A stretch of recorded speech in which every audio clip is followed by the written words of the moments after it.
You may be one of the chronically sleepless. Even if you feel alone in the impenetrable night, know that 24.5 million other American adults are also wondering if they're losing their mind, if the sleep center of their brain is broken.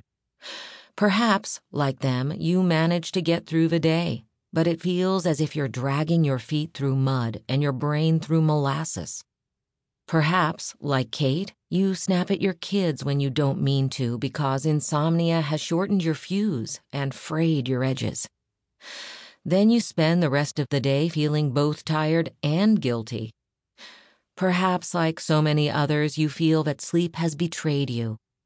At one point during our first conversation, Kate threw up her hands and exclaimed, "And the craziest thing is, I can't even nap. Sometimes I'm so exhausted and I just want to curl up and catch 10 minutes. Not asking for too much, right? But I lie there, wide awake until I'm too frustrated to keep trying." "It sounds like you're tired but wired during the day," I asked. "Exactly. And this is in the evenings, too. Sometimes I'm actually nodding off on the couch while watching TV. And I think that if I just go very quietly to bed, I'll trick my brain into keeping on sleeping. But nope. As soon as I lie down in bed, it's like a switch flips on. And from there, it's just busy, busy, busy in my head. Why is my brain doing this to me?" Why indeed? What had Kate, and what have you done to deserve this? You go to bed at a decent hour. You worship caffeine in the mornings, but avoid it like the plague after noon. You manage stress as well as one can, other than the whole not sleeping thing. You follow all the sleep hygiene rules better than you've followed any diet. You bought an expensive mattress and tried 3 different brands of melatonin or perhaps prescription drugs like Ambien or Lunesta. You meditate like your life depends on it. Or maybe you haven't been perfect in any of these domains, but then again, why should you be? Sleep shouldn't be this hard, right? You've somehow lost control of sleep. And like Kate, all you want to do is figure out why and how this happened. And most important, how you can get it back in line. Should you stop looking at electronic screens by 8 p.m.? Spoiler, nope, you don't need to do that.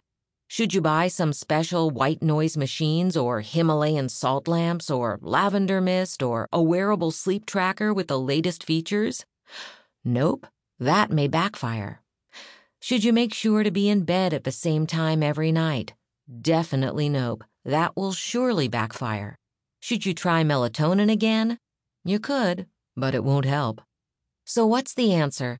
How do you fix it? Don't worry, we'll get there. But the answer isn't so simple because you're asking the wrong question. Let's back up. Remember a time when sleep wasn't a big project, when it easily came most of the time, so much so that you didn't really think about it?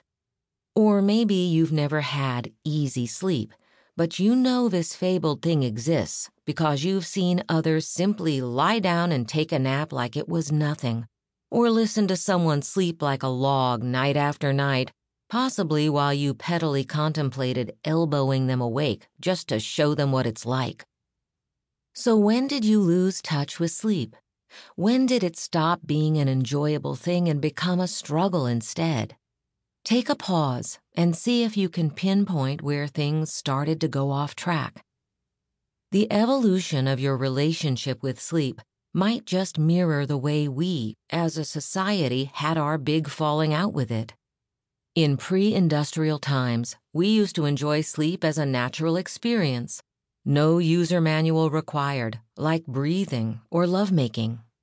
We would sleep when the mood struck us and just as simply get up with the sun and the roosters, our natural alarm clocks. Sleep was a social experience, an opportunity to bond rather than a private, slightly embarrassing biological necessity.